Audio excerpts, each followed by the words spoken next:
Shall we start? Yes. Good evening, everybody. Welcome to the fourth session of the CAMP IDEX Mediation webinar. I'm truly delighted to host today's session, Building a Social Muscle and Finding Common Ground.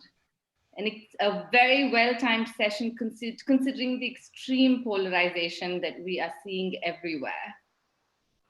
You know, although it seems that the voice of win, lose, and good, bad is the only voice that we hear, there is another voice that is gaining ground, another voice that is getting louder, although soft right now. The voice of collaboration, of win-win, is slowly finding its place. And today we have an extremely eminent and respected panel of experts who truly understand the value of that voice, the value of dialogue and collaboration. And today we're here to discuss the role of these processes in our society and ways to figure out how we can encourage this becoming a part of our social culture. So without further ado, allow me to introduce this amazing panel that we have. We have Justice Kurian Joseph, who actually needs no introduction to our audience. He's a retired judge of the Supreme Court and has always been an active proponent of collaboration, of resolution, of mediation. While on the bench, he actively referred cases and urged his parties to resolve their disputes and mediate. Since retirement in 2019, Justice Kurian Joseph is actively mediating. And in fact, when we chatted a few days ago, he said that he probably mediates more than he arbitrates, which truly is revolutionary for a retired Supreme Court judge. So thank you, Justice Kurian Joseph, for being part of our panel today. Thank you. We have Ms. Rohini Nilekani, again, a very eminent woman who needs no introduction. And this idea of collaboration has been one of her commitments for many years now. I don't know if our audience knows, but she hosted a TV series in 2008 that brought together leaders from the corporate and social sector, for example, Anand Mahindra and Medha Patkar, who have very, very conflicting and diverging viewpoints on land rights, for example, to engage in a facilitated dialogue. Her philanthropy now supports the Uncommon Ground Project, again, a pioneering and ambitious project that seeks to build that social muscle that will enhance our societal understanding of these processes and change our response mechanism when it comes to disagreement, to collaboration, as opposed to the adversarial. So thank you so much, Rohini, for being part of this panel. And finally, we have Mr. Sriram Panchu, as I love to introduce him as the godfather of mediation in our country. We were discussing whether it should be godfather or grandfather. We chose godfather. And of course, he's mediated thousands of cases, innumerable disputes. We all know the role that he played in the Ayodhya mediation. And in this conversation, we look forward to hearing his perspective on the role of collaboration in intractable public disputes. After experiencing, after mediating the Ayodhya dispute, Mr. Panchu has set up the Center for Moderating Dialogue, an organization that seeks to support and encourage the community to engage in these responses when it comes to managing public disputes. Such an important initiative, Mr. Panchu, and thank you for being with us to share your thoughts on this subject. Finally, our moderator is the lovely Krishna, who leads the Uncommon Ground project, the project that's supported by the Rohini Nilekani Philanthropies and CAMP. Krishna is perfectly suited to build that social muscle in our society through this project. She is a lawyer by training, a business school professor by experience, an author of mythological and fantasy fiction by reputation. Her latest book has just been released, and now a change maker by passion. So what a wonderful moderator we have to take to moderate this session. Over to you, Krishna. Looking forward to this hour all together. Thank you so much, Tara. Once again, namaste and a warm welcome to our eminent panelists and to the attendees who have joined us. We hope you have a wonderful evening. Um, I'm sure, like me, you are also really with such an eminent panel. You must just be waiting to hear their thoughts, their fascinating experiences on this topic. So let's jump right into it. And if I may, I'd like to begin a little close to home with to get the ball rolling by posing my first question to Ms. Nilekani. As we saw in the introduction, Tara did mention about your TV show, The Uncommon Ground, that was started in 2008. I know that there was a book then that followed based on those experiences. It was published by Penguin. And since then, this has been an idea close to your heart. And you are now working, RNP and CAMP are now co-curating this project and trying to give it a different form. And I'm actually very delighted to be a small part of it. But what I really would also love to hear from you, and I'm sure our audience also wants to know, is what drives you to embark on these projects? Why is this idea important to you? Why is it something you feel so strongly about, please? Yeah. First of all, thank you. It's a great honor and privilege to be here with Justice Joseph and you, of course, Krishna and Sriram. You. Thank you very much. Um, for a long time, I've been very lucky because my life I've been able to, as being a active member of civil society, then as a philanthropist, but also because of my husband Nandan's life, to be able to have a ringside seat to both the corporate sector and the government sector. I was able to see that at the core of it, all the three sectors seem to have sort of similar societal goals, but there was a lot of friction between them at many points because the approaches were different. And especially when it came to civil society and the bazaar sector, the Samaj and the bazaar sector, I felt that perhaps there had, because whether I read about the World Social Forum or the World Economic Forum, eventually people were talking about how on earth can humanity live together and be sustainable and equitable. But still, there were many different paths to those goals, and there were not enough conversations happening across the divides, which is what led me to my book and my show and my book. And then I felt, because I got a good positive response, and all the people I talked to were more than happy to have that dialogue. It's just that nobody had actually made the dialogue happen. So I saw a great need for intermediary organizations to come together, to be like platforms, to create much more civil discourse in public. And then, of course, in recent years, with social media and with political polarization, the need seems to be running even deeper. And that's what led me to set up a philanthropic portfolio around the idea of uncommon ground, which is, can we have safe shared spaces to talk through our differences? That's the short answer. Thank you so much. Thank you so much. It's fascinating to see how this carries such. And I was actually looking at both Justice Joseph and Mr. Panchu, who were nodding in agreement with what you were saying. And clearly, this is a topic that means strongly to everyone on this panel. And therefore, I'd like to begin on a slightly personal note and request both Mr. Panchu and Justice Joseph, could you maybe start by sharing one anecdote from your experiences with mediation that actually left you believing that this is something bigger, something very important? Justice Joseph, may I request you to? Thank you, Krishna. If you ask me one anecdote, it is very difficult. Because every experience has been unique. But generally, I have seen, be it in corporate sector, be it in trade dispute sector, be it in family disputes, where of course there are a lot of settlements or mediation taking place. In any situation, I remember. I'll tell you my first experience since I'm just thinking about it.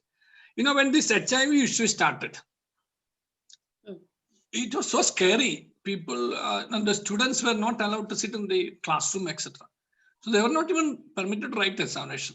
So the first case that came before me when I was a judge in the High Court, I have my experience in my public life. I came from public life to lawyer, from lawyer to judge. That made a lot of difference according to me. And all those judges who have come from public, all those people who have come from public life, who have made themselves to the bench, definitely made a mark, and I really am proud of it. That's a different aspect. Well, what I did was I asked the district collector Kannur, to call a conference for the people around, and just to touch those students by yourself, just to keep them close, because at that time, the people with HIV, people are not even going like this corona only, not even going near to them, going extra. People, the parents were not sending the children to the classes also. So this district collector called a conference in the conference hall of the collectorate, held those children close and hugged them, and had a public concert. So this alleviated a lot of fear from the minds of the people. That is one thing which I remember. That is one of my first experiences.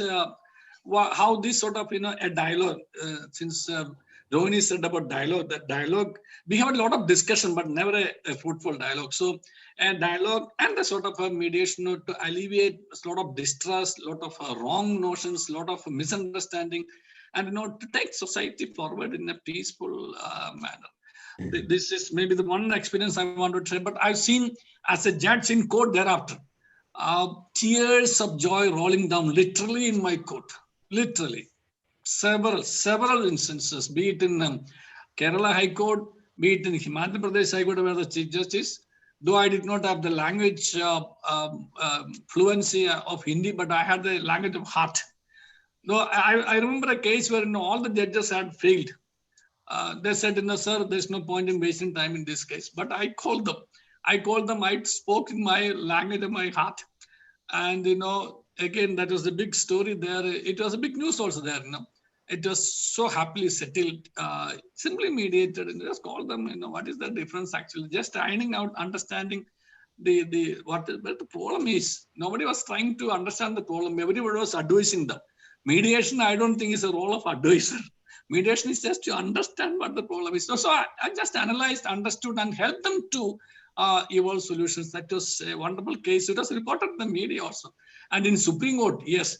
Let me just conclude by citing one example, one situation. A lady coming from a very reputed family. It was a fight among the three brothers. And when I helped them to talk each other, they were saying, she was saying, sir, after 22 years, I am speaking to my brother. 22 years. And, and she said, today I can sleep because, I don't have to go to a court tomorrow, because every day my duty, my job was to pack dress for my husband to this court today. This court in the international, it is international issues also. To some other country, this court, that court. A flurry of litigations, the moment we call the brothers, I thought, why don't we stop it for some time? Let's breathe and then take a deep breath. Give a stop of all litigation, take a deep breath. Everybody agrees. They agreed, they said, they will not pursue. This lady, the eldest daughter-in-law of that family, she said, and she was literally crying. And it made many eyes wet in the court, I remember. They told me, today I can sleep because after 22 years, I have spoken in the court at least. And I can sleep because tomorrow I don't have to go. So there are several. I'm sure Sriram Panchu would have many more such experiences. I can give the whole day remembering these sort of situations which I passed through. Thank you, Krishna. Thank you so much, sir. That was like so inspiring, and again, motivates the kind of work that we are trying to do. And here's to more inspiration, Mr. Panchu, please. Well, Krishna, this is a tough one, because every mediation is special, and I'm sure every party out there whose case the mediator are thinking, is he going to mention mine? So this is a tough one. The two stand out to me. A case of Standard Motors, which was wound up, where after a 12-year delay in court where nothing moved, we got a settlement in 3 months. And that settlement benefited the families of 2,196 workers. It is one of the first big successes in mediation. And that is what got President Kalam to the Madras High Court. You see that photograph at the back? President heard about this, and the president's office sent word to the Madras High Court saying the president has heard about this mediation center. His father was a mediator in their village, and he would like to come and visit the center on his next visit to Madras. So that's one case I remember. But the one that really is a standout in my mind is the first case of success in our mediation center. We started it in 2005 in the Madras High Court. Justice Kaju was Chief Justice. He'd given us 2 rooms.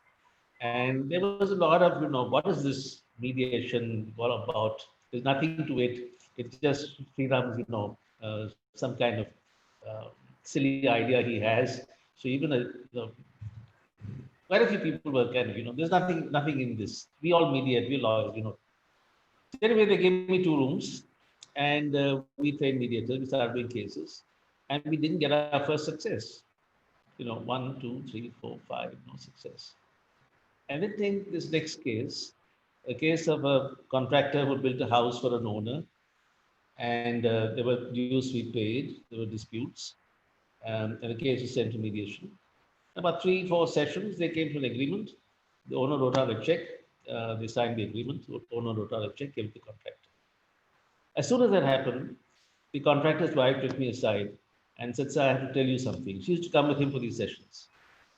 And she said, "Sir, my husband has a very threatening illness. I won't mention it. We desperately needed his money for his treatment. We couldn't afford to say it. It will weaken our negotiation stand. Now I can tell you, the money has come. We're greatly relieved. It will be used for his treatment." And when she left that room, she turned back. I never forget this. She turned back and said, "Sir, this is no ordinary room. It is a house of God." And mind you, just at that point, I knew that there is no way mediation is not going to work in India. That there is no way it's not going to work. Sorry for a double negative, but I just knew that this is going to work. It's one of those God affirmatory moments, that the heaven gives you to say, "Look, you're absolutely the right path, just proceed." So that I will never forget that. I will never forget that lady. Years later, driving down a busy street, a busy road in Madras, a couple on a scooter stopped me, and I got out of the car and they said, "You don't recognize us, sir, but we are the couple from that mediation years back, and he's got treated and he's cured and we are well and happy." So, and it's not just me. Every mediator will tell you special stories of theirs. There are hundreds and thousands of these cases floating around in this country. Every mediator has got their special stories of people they helped, because we are in this business. We are in this business of helping. For those of us who do it professionally, it is, a professional activity, which brings in an income. But compared to the value you get of, just doing good, that your work is doing good, making people's lives better, that's a huge thing. Thank you for that. And this is, I think it's so interesting because it is clear that the role of mediation in dealing with disputes that are already somewhere in the judicial process is, there's there. Actually, Justice Joseph, I would like to pose this next question to you, please, where I would like to have your thoughts on how, if as a society we develop a strong collaborative culture where we have space for dialogue, where we have space for these discussions, what do you think would be the impact of something like that on the justice delivery system? Yeah, so what is the purpose of justice delivery system? Ultimately, it is resolution of disputes and settlement of grievances. So if we can create an atmosphere, at least, between the lawyers, I always tell the lawyers, why do you fight in the court? Whom are you going to win over by fighting between yourself?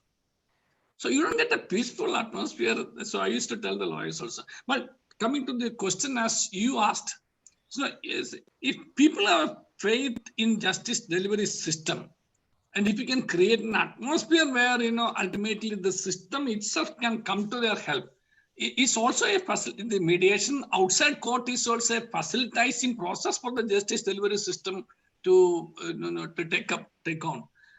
There's no doubt about it. But I tell you the Indian psyche. See, what was our condition before all these constitution and constitutional courts came to our aid? We would say justice in accordance with law. This was justice in accordance with law was our culture also. Originally, look at the interior system, the village head calls for people, and hears both sides and helping them to bring about peace. So I understand there was a more peaceful society. There was a more understanding society, and there was better dialogue between the parties. There was hardly any communal problems also. There was any intercommunity disputes also in those times, because people facilitated dialogue. There were people to guide them. There were people to bridge the misunderstanding between them. Whereas, in a court, what do? Court, they take a very conventional or orthodox role. They say, I know many of the judges who sat with me, be it in Supreme Court or High Court. They used to tell me, sir, your role, this is not your role. This is not your role. There was a couple of judges in other courts who used to say, oh, these things you can go and tell in that court. That court means where I sat as a judge. So these are things which you should tell that court. My court is for the deciding law. No, as Sriram said, it's not a question of deciding law. What is the purpose of law? The whole purpose of law is to create order in society and to prevent disorder in society. So if we can create an atmosphere otherwise than deciding a question of law, and if we can create order in society and prevent this disorder in society by resolving the disputes and finding a solution for the grievances, what more is the whole idea of justice? Idea of law and idea of justice, you must differentiate. This is the idea of justice, and this is for this the courts have been set up.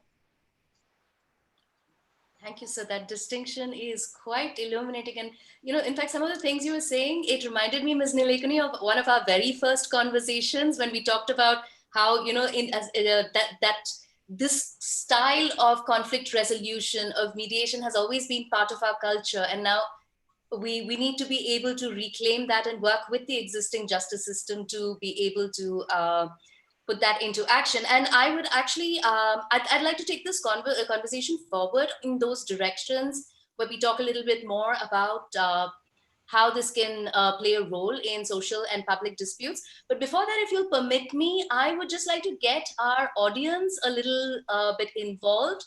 Audience, could we please have the audience poll up? Audience, you'll be, yes, please do answer as you think.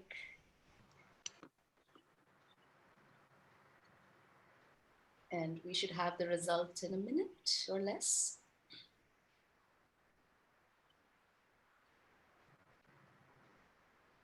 I'm so sorry for some reason.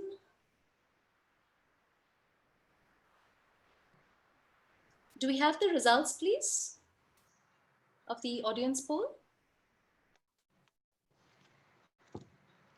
Yes, Krishna, are you being able to see them? No, I can't see the results. Sorry. 1 second. How about yes, now? There we have it. Yes. I'm not sure if everyone can see this, so I just want to take a moment to read it out, please. The question we had put forward to the audience was that mediation would be more effective to resolve. Their options were public disputes and commercial disputes. And 73% of our participants believe that mediation is more effective to resolve public disputes. Commercial disputes, which is actually a very interesting finding as I move into my next question, because Mr. Panchu, I would like you to please reflect or share on your experience in mediating one of the most sensitive public disputes in our recent history. And along with that, your thoughts on this, the role of mediation when it comes to these public or social disputes. I'll do that, but let me just take a minute to go to your earlier question to Justice Joseph. I think that the great improvement we've made over the last 15 years is that we have carved out a place for harmony within the legal system, within the legal landscape. Within the formal legal landscape of this country, we've created and carved out a place for harmony. You know, there is that wonderful expression from the Bible, my father's house has many mansions. You know, and if you think of the legal system, you know, the justice system as a house, earlier on it used to be only adversarial courtrooms. But now in every court, virtually, we have a mediation center as well, where judges routinely and regularly refer cases. You know, so where a completely different kind of resolution is being practiced, and it's harmonious. It's trained lawyers who administer those cases and mediate those cases. It's the judges who advise parties to go to mediation, and it's the court which monitors those cases. So India's legal system has beautifully intertwined mediation and litigation. And people elsewhere are struck by the fact how much we've advanced, both in numbers, where we have thousands of mediators mediating lakhs of cases, and in terms of the sheer concept itself, how it's taken root here.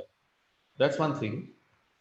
The second thing, yes, you spoke about Ayodhya. Ayodhya is a remarkable example of a court getting into a public dispute. You know, in days before, you perhaps had politicians who knew how to reach across divides and to sort out issues, to sort out differences. Today, unfortunately, you have politicians who, the nature of politics is such that politicians thrive on divides. And therefore, there is a huge vacuum out there in the institutional space of those who are going to push for creating common ground. And I think there is where there is a fantastic role for the courts. Because when a dispute goes to the court is in a great position to, you know, to initiate mediation, to administer it, to monitor it, and to oversee. The court cannot mandate that people should come to an agreement in a public dispute in any mediation, let alone a public dispute. But a court can certainly, you know, facilitate the process by appointing good mediators, trusted mediators whom all parties trust, providing the aura of confidentiality, the protection of confidentiality in the mediation. That's very, very important, especially in a public dispute. You can't have a mediation where, you know, the press can report every evening saying this is what happened, you know, in the mediation room. It'll go ballistic the first day, especially given some of our press anchors. It'll go ballistic and out of the window. But the court, when it mandates confidentiality, everybody respects it. And Ayodhya was a perfect example of that. Such a highly contentious, I mean, Ayodhya is, I mean, to me, it's a God-given opportunity to be part of that. You know, where will one get a, you know, chance to do something like that? Ayodhya, the difference between Hindus and Muslims of such a wide, implications. We've lost so many lives because of this. It cross-spans history, politics, law, you know, mythology, current, communal living, intersection between past, present, and future. Ayodhya is massive. And the fact that the court, I think it's a tremendous a testament to judicial wisdom and leadership, statesmanship, I would say, that the court directed mediation Ayodhya. Because to whatever extent the mediation helped in the final resolution, one thing it certainly did. It brought both communities and large sections in both communities around to the fact that we need a resolution around this, that this needs to be resolved. And this can't be the central thing between Hindus and Muslims in India. You know, there are other things out there which are far more important. And this is something which has to be got out of the way. This was something which came through. And when you talk to people, I can't tell you what happened in the sessions. That's out, I can't, there's confidentiality there. But one thing I can say that I know Ayodhya is from my interaction during the mediation and from readings before that and spanning, virtually the time from the 50s to now. One thing is very sure that, much more than 80-20, I think the very, very overwhelming majority of people wanted resolution. And they wanted a resolution which would benefit, benefit both communities, and they wanted a never again repetition of this. And I think that speaks volumes for the social fabric of this country. We allowed ourselves to get into a mess in Ayodhya. But the fact that people said, please get us out of this mess, somehow get us out of this mess, and never again allow us to fall into this, is, I think, a tremendous message for us to hear as mediators across the board. So I think the courts, yes, I wish I could say more. There's so much. I mean, I could talk for hours about Ayodhya. So the people I've met, the interactions one had, and it's not just, and every segment, every group, there is something so nice, so fine that comes out from within them. Sometimes they have to take public stands, but in private they'll tell you, I would really like something different. This may be difficult for us to take the stand in public, but really we would like to see something like this. Yeah, this is one piece of writing which I don't know whether I'll ever be able to do, but it will stay with me, of course, for the rest of my life. Thank you. Thank you. I think your experiences make it very clear that mediation does have a strong and very, very precious, positive role to play when it is applied to the arena of public disputes. But I want to see it, take this conversation in the direction where I want to see if we can expand that scope a little bit more. And Ms. Nilekani, I'd like to come to you with this question, please. That, yes, it's one thing to talk about a semi or quasi-judicial process, which is now being expanded into a public social domain. But a lot of your work, and I've very often heard you speak of a societal muscle, a change of social attitudes towards conflict. And what I hear you talking about there is that our perceptions of how, whether it's as groups or individuals, society needs to relook the way we view divisions, disputes, differences. And could you tell us more about that and what role you see mediation playing in something like that, please? Yeah, so it's become very clear, right? Even in every home today, there's so much political polarization. It's almost hard to have conversations in the family, and certainly it happens with us also in the extended family, that we've forgotten how to talk to each other without taking a stake, like a staked position and saying, I think like this, therefore I must be right and you must be wrong, right? And and if that culture spreads through society, I don't think it's good for any society. So how do we, and that's some of the work, Krishna, we are all trying to do together, is how do we almost build a curriculum for this century, right? Because we all know very clearly, we don't know how to get there, but we all know clearly that we have to reduce the friction to collaborate.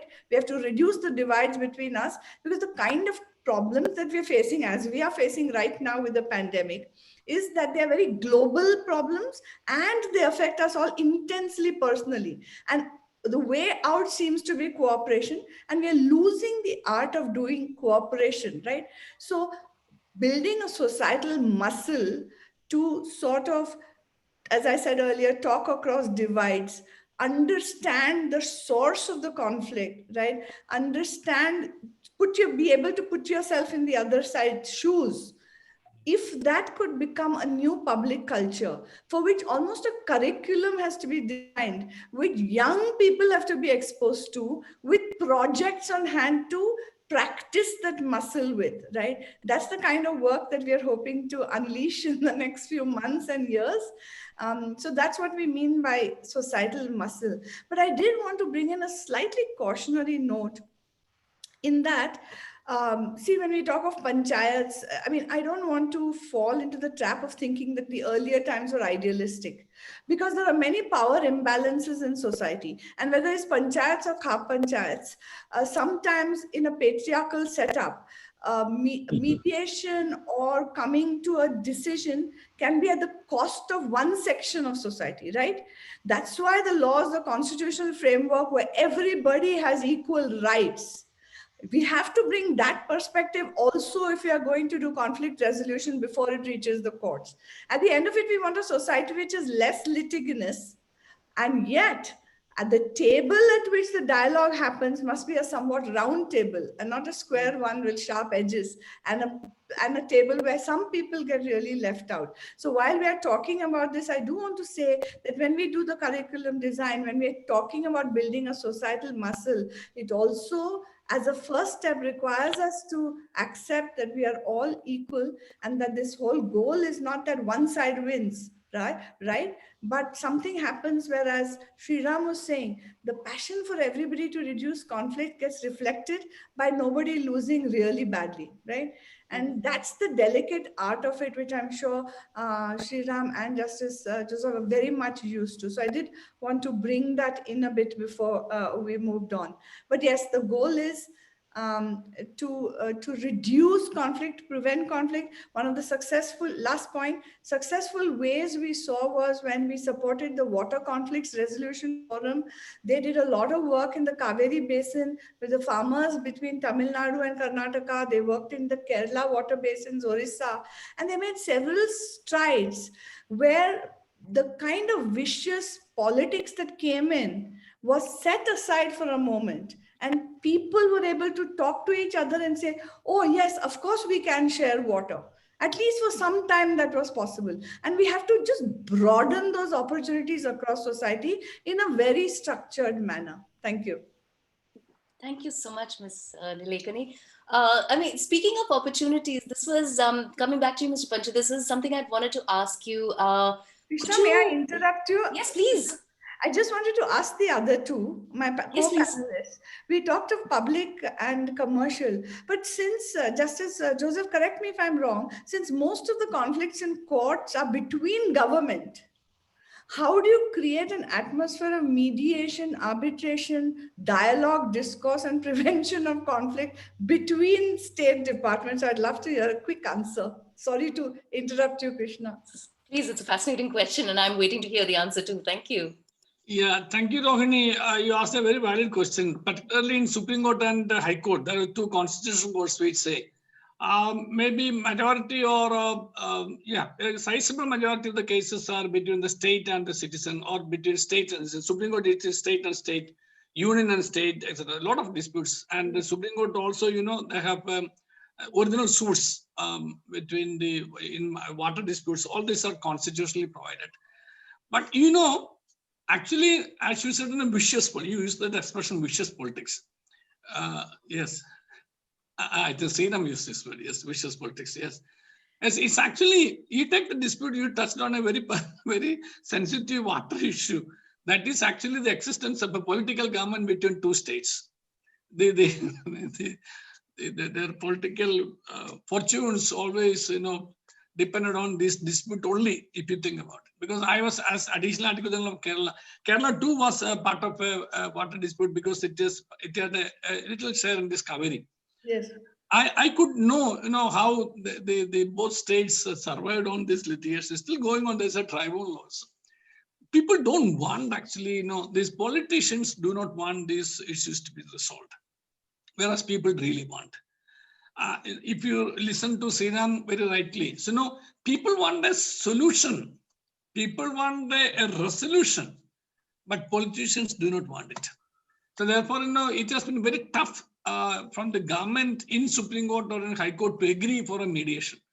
Even after, environmental issues and, the new concept of a public hearing coming in land acquisition cases also to make people convinced at what's the need of the acquisition and to get the acquisition authority be informed as to what are the planks and pathos of those poor people who are actually to be uprooted from that place, and we cannot be relocated in a different place altogether. So all these concepts are gradually coming to a legislative framework, but how much it goes into the framework of the judges in courts is is a very difficult question for me to answer. They need a lot of sensitization. And if courts take a proactive role, I'm quite sure, many public disputes between governments, state governments and center, between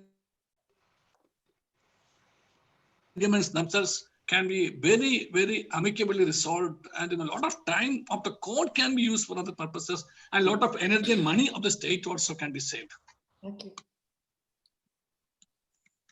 Thank you, Justice Joseph. Mr. Panchu, would you like to add your thoughts to on that, I think please? there were lots of I think there were lots of things that Rohini brought out, which I'd like to touch upon. I agree with you. One must be very careful about taking mediation just like that to the panchayats. I think there's a fantastic opportunity to train panchayats in mediation, but to also, I think, add on to them, neutral expert mediation facilitators to make sure that the panchayat actually do a proper role of mediation and not revert back to, caste-based lines or, frictional resolution. So I think that point is, well taken. I just want to, Rohini, to kind of put a slightly different perspective, because you said, it is good if we can resolve something, and in the process, not each one shouldn't be too badly off. I look at it differently. I look at all good mediations and settlements as actually not settling for less, but settling for more. Because I think when you expose parties to their true perspective, their larger, their longer the longer interest, the long-term interest, the larger perspective, and the lack of good alternatives to settlement, then they come to realize that we're actually settling in our own self-interest. It's only that this mediator has exposed us to a higher form of our self-interest. Perfect. But we're settling in a solid self-interest.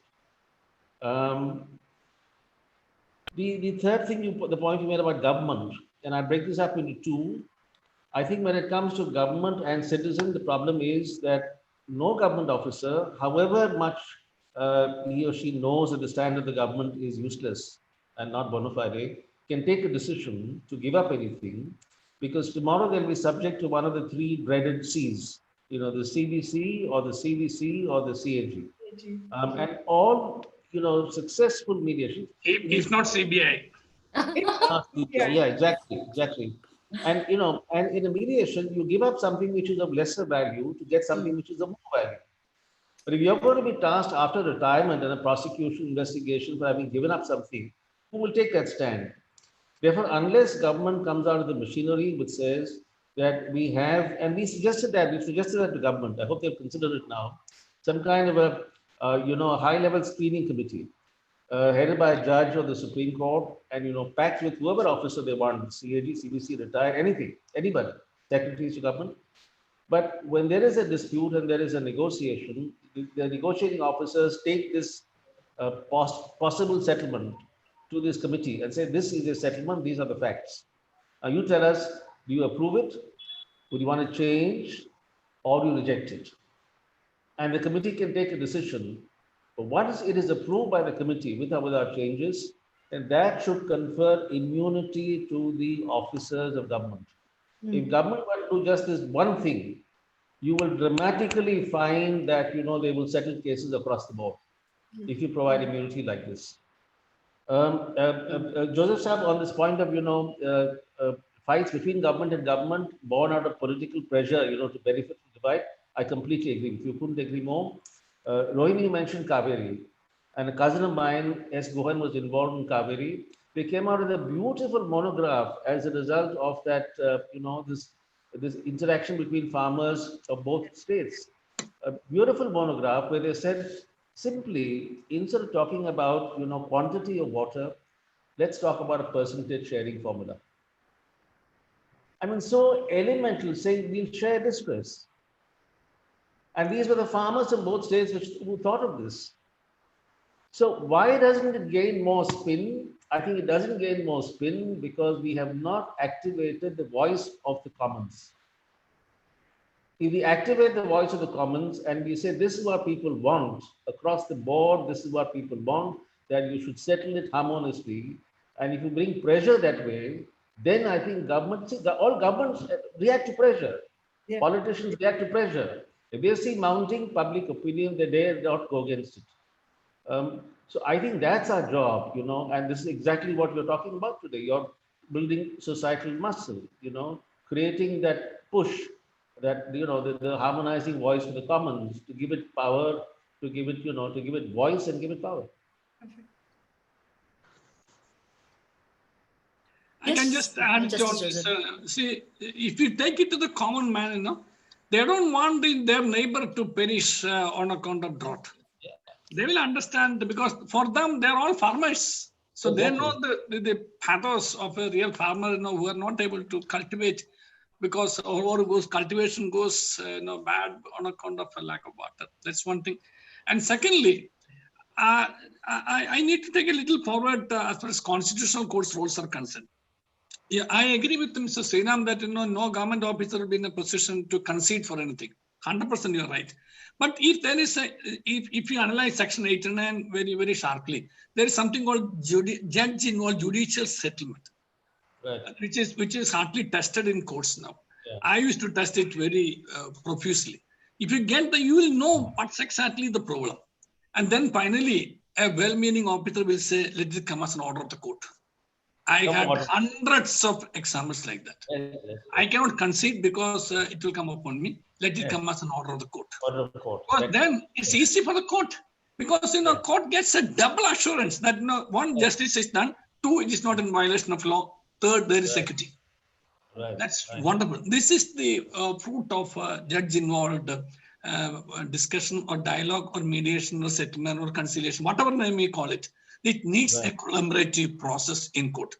And third thing I just wanted to add, we had a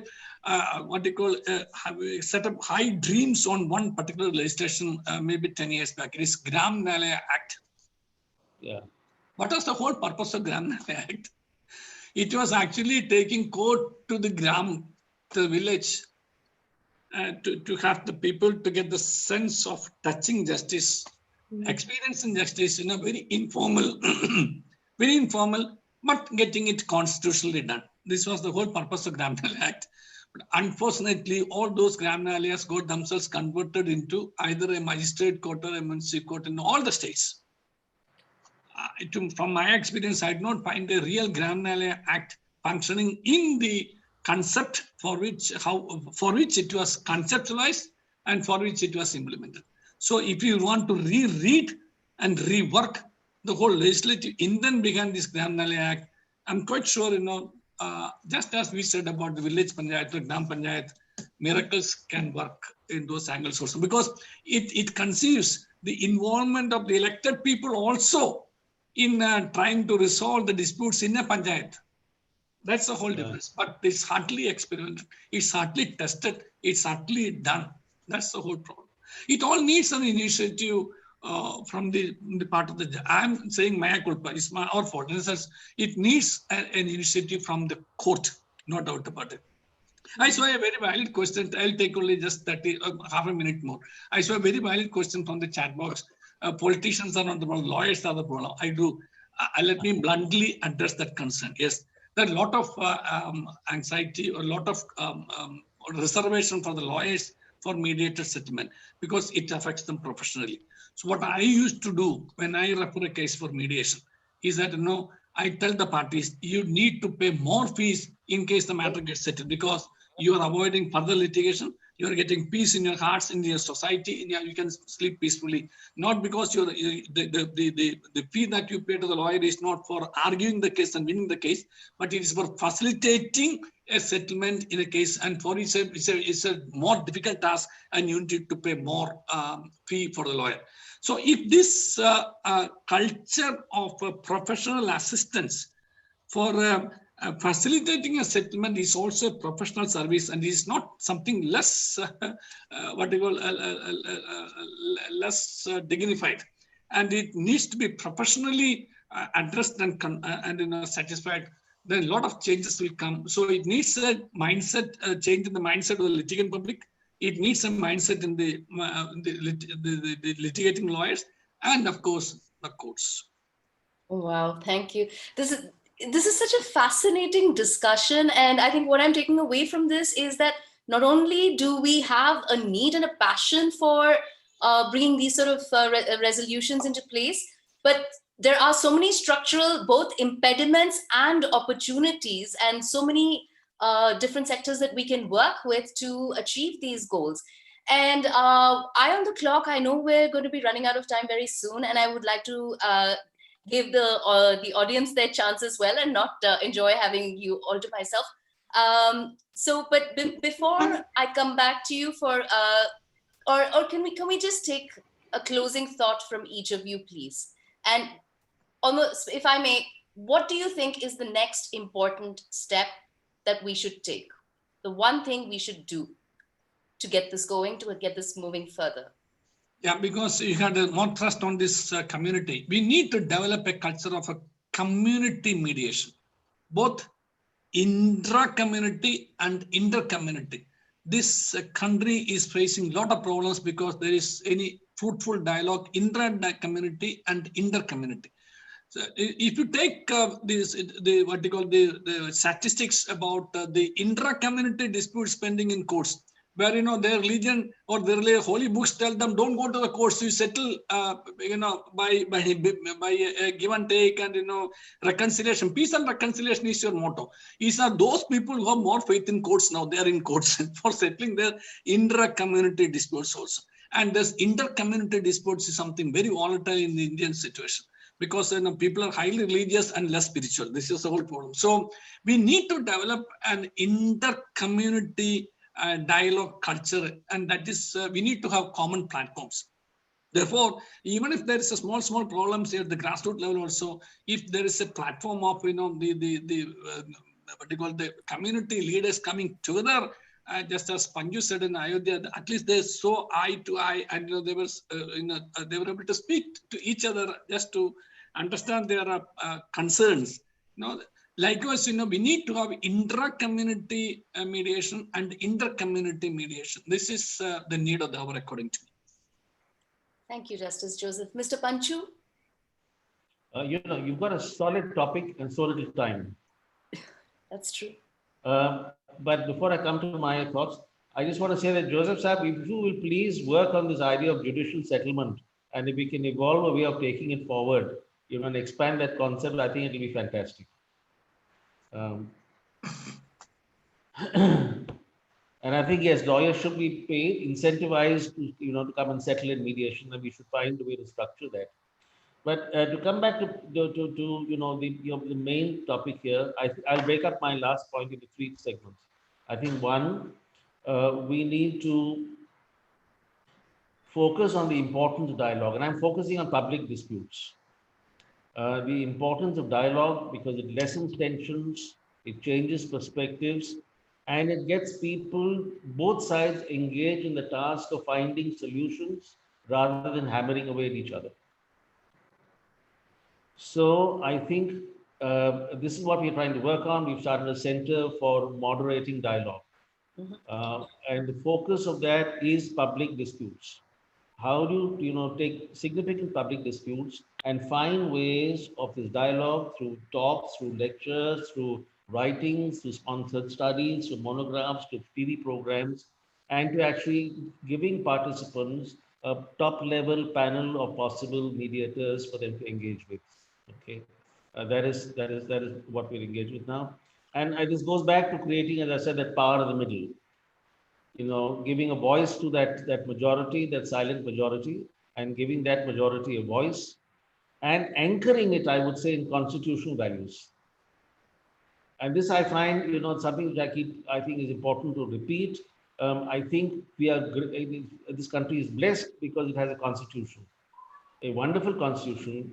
And if we can imbibe those values and bring them to the forefront, we all have private religions. That's for our homes and hearts and our houses.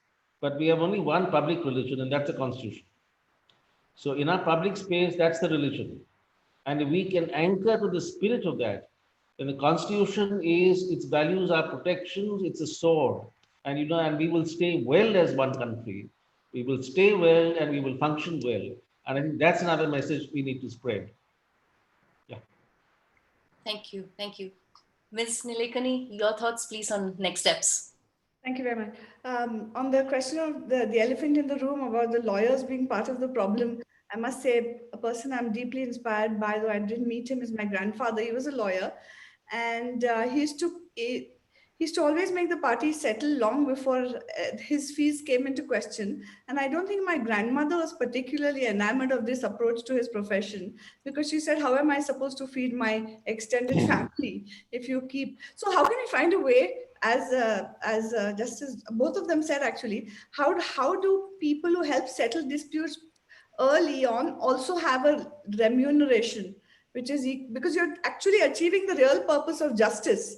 It should not be that lawyers should fear this because they're being robbed of their professional life. So we as a society have to come to some kind of understanding about that. And of course, I'm not a lawyer or anything. So from my point of view as a layperson, I can only say, I think all of us should do something to carry forward there seems to be an intent for conflict resolution between communities, between corporations, between the states, between all aspects of society. If we have the intent is not enough. We now need to sharpen the grammar and language of that intent so that we actually have a toolkit with which to practice that intent on. And that's what the idea of uncommon ground is. How can we allow children to do role playing? And how can we get them to be in situations where they understand the highest purpose, the highest justice that they can achieve, etc., etc. And that requires all of society. It's a societal mission, right? The less conflict there is in society, all of us succeed. So how can we all participate in this prevention, reduction, a new public culture, especially in the areas of, for example, I find RWAs to be a ripe place to begin this kind of curriculum building and public culture building. They're beginning to do that. We saw a bit of that in the pandemic. So that's a wonderful place to start because these are new institutions, right? Relatively, I think that's a good place to start. And wherever there are common pool resources, right? Where everybody benefits from everybody else behaving right in terms of using or extraction. I think these are two ripe places for all of society to start beginning. But the earlier, the better. We should start in pre-kindergarten or something with some of these things. Thank you. Thank you so much. That was riveting. Tara, can we have you with us, please? I know there are many audience questions. Yes, what Before a we get to the lovely... audience question, may I quickly just tell Rohini, it's not difficult to, incentivize lawyers to settle in mediations. All we need to accept is the concept of a settlement fee where a lawyer assists the client in mediation, and to say that can be irrespective of number. That's all you need to do. Finished. Yeah. Lovely. But and the fascinating part of this discussion has been how our audience too has been thinking about this from so many different angles. Of course, there's the legal system, the justice system, but also from the societal level, some fascinating questions and points that are being raised in terms of, in order to build that individual muscle, we have to find a way to build the institutional muscle. And Ameya has asked a question, what is the role of the media today in building this concept of uncommon ground? How do we have role models on TV, on radio, on film, speaking about dialogue and understanding? How does that culture go into the public media aspect of it? Or Ekta, who has raised the point, Rohini, that you just raised and we have discussed many times before, is getting the idea of dialogue and collaboration into the minds of young children. How do we build a curricula for kindergarten kids to start thinking about collaborative processes? Imagine a world where a grade 1 and grade 3 kids who get into an argument know that there is that space under the tree where they can engage in a dialogue to figure out what the problem is. Just imagine the muscle that we're going to be able to create if our children start thinking this way. So that was the point that Ekta raised. And I think uniformly, the idea of these processes being part of the first option, whether it's government disputes, whether it is commercial disputes, personal disputes, that culture of mediation first as a rule, especially for government cases, is a point that Anthony has raised. So again, I know we're running out of time. We've hit the 1 hour mark. You're so right, Mr. Panchu. This is not a session for 1 hour. It has to go on for many, many more. But what we will do is have repeated sessions, because we are all in a space of being a little bit Zoom tired. And so that's why we had to keep this down to a 1 hour session. But the fact is, we have an appetite, a desire, and a need to engage in these conversations and these concepts. Thank you for being with us today, everybody. Thank you to our panelists for opening our minds. This is the start of the project. As you can see, the space of mediation is expanding well beyond legal disputes. We are looking as a community to see how this can become part of our social culture.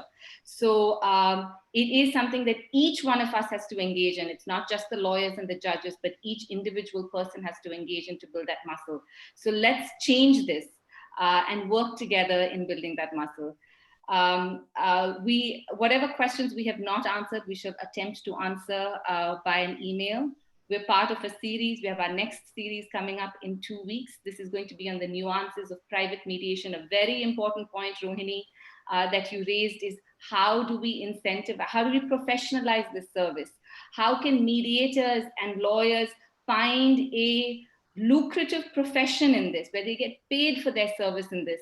And that's where the whole world of private mediation needs to develop, because that's how we get good mediators out into our community. So our next session is hearing from mediators across the world. We have someone from Singapore, from Europe, and from America, along with Laila, speaking about the nuts and bolts of building a private mediation culture. So do join us for that session. It's on the 20th of November at 7:30 p.m.